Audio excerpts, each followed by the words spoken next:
Well, hello and welcome back to another incredible video. And this particular video is part of my monthly collaboration I do with Melinda over at Ivy Dolled, where we bring you great foods. And this time around, we were tasked with creating Southern appetizer favorites. But guess what, you guys? I'm also throwing in a quick little bonus DIY. So stay tuned so you don't miss out. Let's get into it.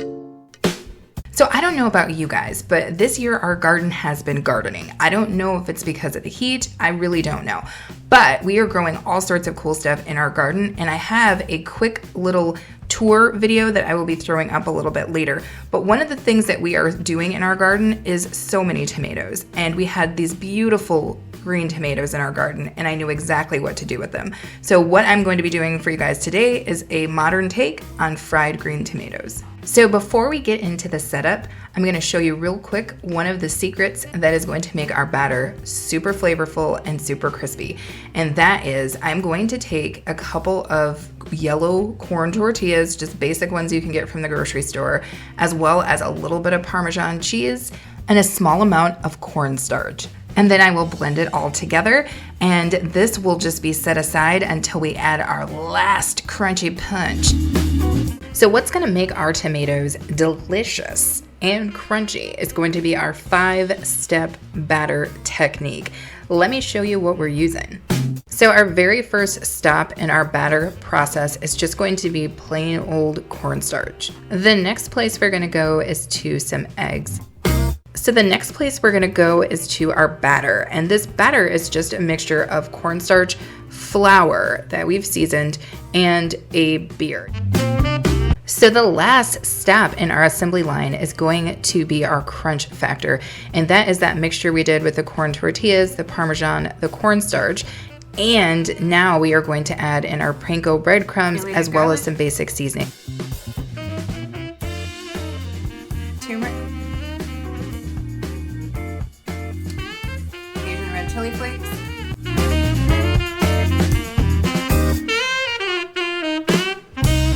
So I know what you're thinking. You're thinking, hey now, that's only 4 spaces, but watch and I'll show you what the 5th is. So the process that we are going to use to batter is going to be, we're gonna go into that cornstarch first, make sure that she's coated front and back, take it on over to the egg, okay? And instead of moving on after she's coated with egg, we're going back to the cornstarch, hit it again on both sides, and then we skip over the egg and head on into the batter. And then when we head on into the batter, we make sure again she's fully coated, and then we take her on over to the crunch. And we make sure she's coated firmly front to back, as well as make sure that that side area is covered as well. And that's it. So there's a couple of different ways that you can get your batter on. Some people like to use tongs, some people like to use gloves. I'm showing you both ways here, but ultimately I wind up going with gloves, and I feel like that just gives me more control, allows me to kind of get my hands in there, make sure all my product winds up on top of the tomato, but use whatever works for you. So now that they're all done and we have the parchment paper down, I go ahead and put mine in the freezer for about an hour or so, and this just helps them set up and makes it easier for them to cook evenly. Okay, so I wanted to take a hot second here and just talk about Melinda from Ivy Dolled. She is who I am doing these monthly collaborations with, and this woman, in addition to being a great DIYer, a great home styler. Seriously, you guys, she styles the heck up out of a home. She is also a wonderful cook, and she has come up with some recipes that she's sharing with everybody every Friday, so definitely head on over there. Watch her version of her Southern appetizer, but also make sure you're subscribed so you don't miss out on her Friday videos. So now that I've pulled these out, they look gorgeous. The next step here is going to be relatively easy. We're just going to cook them. So I'm going to use a skillet and basically pan fry these as opposed to deep frying them, because it will allow me to have more control and to not lose my batter. So I put a little bit of oil in the bottom of my pan, have my pan on about medium to high heat. You don't want to go too high with this because you want to allow for everything to come up to temperature, for your tomato to warm up, and for your breading to get crispy but not burn. So watch as this comes together.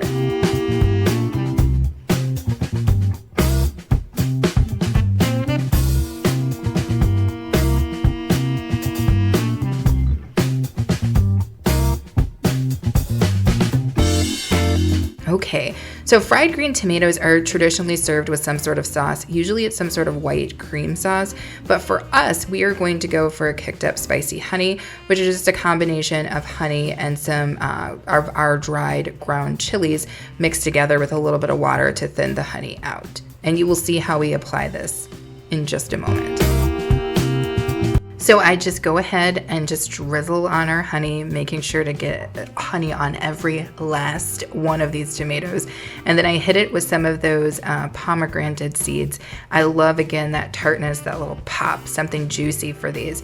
And then I just put a little bit of sprinkle of some dried cilantro on the plate, largely just as a garnish. And she is done. And I gotta tell you guys, these did taste as good as they look right now. Okay, so let's jump into this bonus, you guys. And my bonus is a jute rope, but two-sided placemat. And this is going to be where I'm going to display my finished product. And all of the items that I'm using to make this DIY are all from the Dollar Tree. So let's jump into it. So the first thing that I do is I grab some of that foam board from the Dollar Tree and I measure out a square that is 7.5 inches long. And then I go ahead and I cut that out.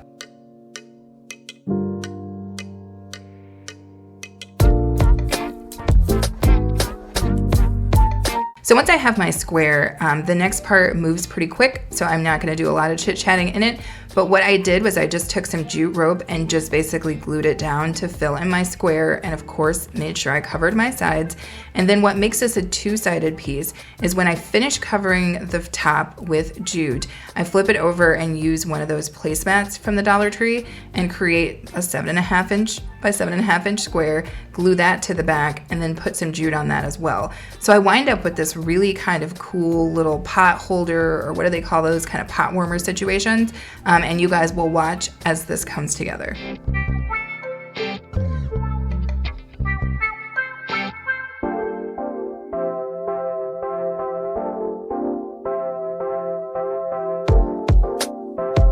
So when my placemat is done, I go ahead and come through with a little bit of watered down Mod Podge, and I just lay down a layer on both sides. And this is just gonna help me kind of keep those jute fibers, if you will, contained.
Okay, well, I hope you guys learned something new and learned possibly a new technique that you want to try out when making fried green tomatoes.